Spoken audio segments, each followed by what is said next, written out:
Forceful inhalation. इसके अंदर होता क्या है, हम जो नॉर्मली सांस ले रहे हैं इससे भी ज्यादा सांस हम लेंगे, जैसे नॉर्मली सांस ले ली और सांस ले ली, ठीक है। तो ये जो फोर्सफुल इनहेलेशन है इसको करने के लिए कौन सी मसल्स रिस्पॉन्सिबल होती है, diaphragm and external intercostal muscle. ये दो मसल्स क्या करेगी, स्ट्रांगली कॉन्ट्रैक्ट करेगी, ठीक है। प्लस ये दोनों मसल्स के साथ साथ ही कुछ एडिशनल मसल्स भी होती है जो फोर्सफुल इनहेलेशन के अंदर कंट्रीब्यूट करती है, जिसके अंदर पहली मसल है पेक्टोरालिस माइनर मसल, उसके बाद स्कैलिन मसल एंड स्टर्नोक्लीडोमास्टोइड मसल। ये तीनों मसल्स कॉन्ट्रैक्ट करेगी, plus diaphragm and external intercostal muscle और स्ट्रांगली कॉन्ट्रैक्ट करेगी, एंड इनके रिजल्ट से फोर्सफुल इनहेलेशन आपका होता है। अब ये सारी मसल्स बच्चों कॉन्ट्रैक्ट हो रही है एंड मसल के कॉन्ट्रैक्शन के लिए एनर्जी लगती है, तो यहाँ पर आपको एनर्जी लगेगी, विच मीन्स ये प्रोसेस बच्चों एक्टिव प्रोसेस होता है। उसके बाद बच्चों लास्ट है फोर्सफुल एक्सपीरेशन।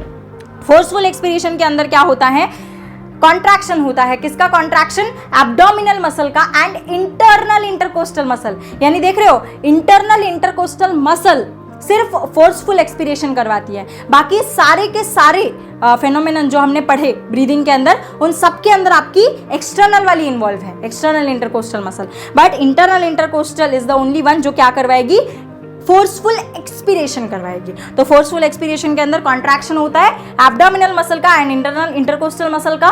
तो कॉन्ट्रैक्शन हो रहा है मसल का, इसका मतलब एनर्जी लगेगी, यहाँ पर एनर्जी लगेगी, इसका मतलब फोर्सफुल एक्सपीरेशन, ये भी आपकी एक्टिव प्रोसेस होती है। तो अगर मैं बच्चों यहाँ पर समरी के फॉर्म में लिखूँ तो हमने क्या क्या पढ़ा है, देखो सबसे पहले हमने नॉर्मल इंस्पिरेशन या फिर नॉर्मल इनहेलेशन पढ़ा, ठीक है। उसके बाद हमने क्या पढ़ा बच्चों, नॉर्मल एक्सहेलेशन पढ़ा, ठीक है। उसके बाद हमने पढ़ा forceful exhalation and forceful inhalation, ठीक है।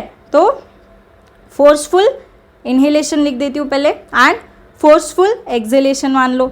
ये फेनोमेनन हमने 4 मैकेनिज्म्स हमने डिस्कस किए, ठीक है। तो बच्चों यहाँ पर होता क्या है देखना, यहाँ पर नॉर्मल इनहेलेशन, उसके बाद forceful inhalation and forceful exhalation या फिर एक्सपीरेशन, ये तीनों प्रोसेस आपकी एक्टिव प्रोसेस होती है। सिर्फ और सिर्फ आपकी जो नॉर्मल एक्सहेलेशन की जो प्रोसेस है यही सिर्फ पैसिव प्रोसेस है, यानी यही ऐसी प्रोसेस होती है जिसके अंदर आपको एनर्जी की रिक्वायरमेंट नहीं होती। सो नॉर्मल एक्सहेलेशन ही आपकी पैसिव प्रोसेस है।